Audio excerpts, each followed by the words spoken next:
call the juicer.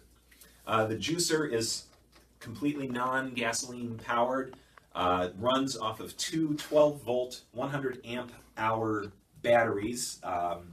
Batteries are AGM style batteries, if you're not familiar with that. Stands for absorbent glass mat batteries. What should that mean to you? Well, a traditional car battery is what they call a flooded battery, where there's actual liquid inside that can slosh around.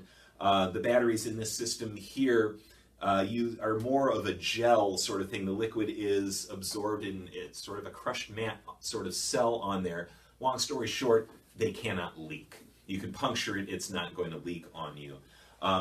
It's fully rechargeable. Just charge the system up overnight. It gives you a runtime of 8 hours or more on a full charge. We tested this on I believe it was on our Dual Pro system, and we got 8 hours of use before the battery was needing recharging. And that was constant use. We were playing music through that in our warehouse constantly, which is something you typically don't even do. Right. So usually you're on and off all day with your system. So as long as you know to charge this up overnight before your rehearsal, this can make it through a full day of band camp. Easily will get you through rehearsal and on a performance day as well as the performance. If you're interested in some specs on it, it is a 2,000 watt pure sine wave inverter, which is going to give you the cleanest sound, lowest risk of any kind of interference with any of your sound cables. Has a 4,000 watt surge capacity, which is plenty of power to power any of our field PA systems. Is professionally made, professionally wired, fused on the inside, so it's protected circuits. Fuses can be changed if needed. A couple little features on it. Has a port right on the front for just plugging in your AC cord to charge it up. Right next to it is the port for actually plugging your PA system or any electronics into it.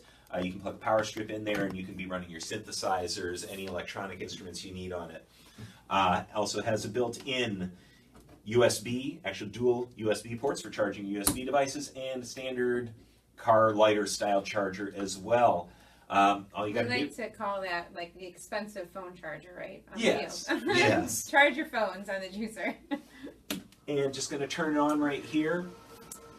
Does have just a little bit of sound coming out of it, but that comes from the dual vented air vents on it, so this thing is not going to give you any issues with overheating.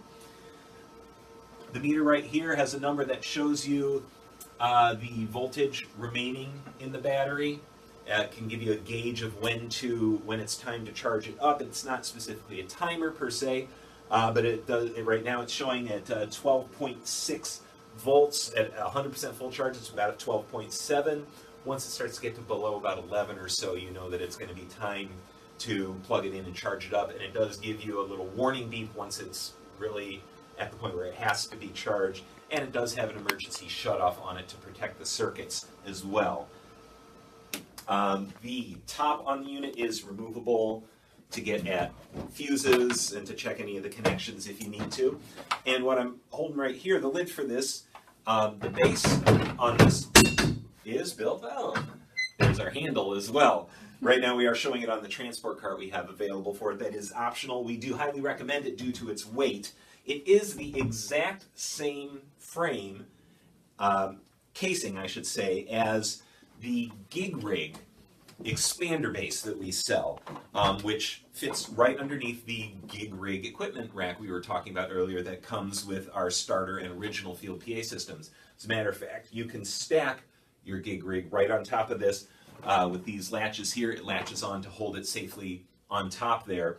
Some of you may have a pre-existing system that has one of our Gig Rig transport carts in it. We do not recommend using that cart if you have the juicer just due to the weight on it. So we do have... There is a full steel plate right, on the full bottom of that cart. Right. Our Gig Rig transport cart is open. It's an open frame cart. This has a full steel frame on the bottom to support the weight. So we do recommend adding that for your carrying purposes. It does have the handle, of course, and for all-terrain, no flat solid rubber tires to move it around on the field with ease. So essentially, you could, if you have the gig rig, you could stack it on top and have a fully contained power system all on its own. You can move it around. You don't have to have a separate unit like you would a generator, or you could just keep it alongside of it, like its little friend, its little pal there. So, and I know there has been some talk, and I don't know if Amy, if you know more about it, but I know there's been some talk about not having generators anymore allowed on the fields. Yeah, through Drum Corps, there's discussion on whether generators will be allowed on the field. So soon it could be that, you know, a generator isn't an option at all. Right. Sure. So this is a great option to still power your systems. And what do we have the price on this? Pricing on this is $1,999.99 for the juicer. If you add the transport cart to it, that adds $400 to the price, so you'd be looking at $2399.99, including the transport cart. And just as a comparison, that is way less than the most expensive Yamaha generator that we have, almost a whole $1,000 less. So, and it's for the power that it's providing, it is a great value. Yes, quieter than the generators, And you'll be paying for longer gas. running time, and yes, good point. You were sitting to think of the money you would save on gasoline. So yes, we are very excited about this. For a number of years, people have asked us about this. Is there some sort of battery that can run it? We have sold for a long time something called the Power Pack 1500 in our catalog. People have asked, is that powerful to run enough to run the system? No, that's Not even great for close. running a guitar amp and a synthesizer on the field, but the power draw on our field PA systems is just so huge that no battery systems were available at the time. Some people got creative, I know, and strung a whole bunch of car batteries together to try and run their systems. This is going to be much safer, much more convenient to run. Just one plug, like I said, it's one power cord to run your PA systems, just one plug in the front there, and you are good to go. Cool. So, and then I know we've been talking about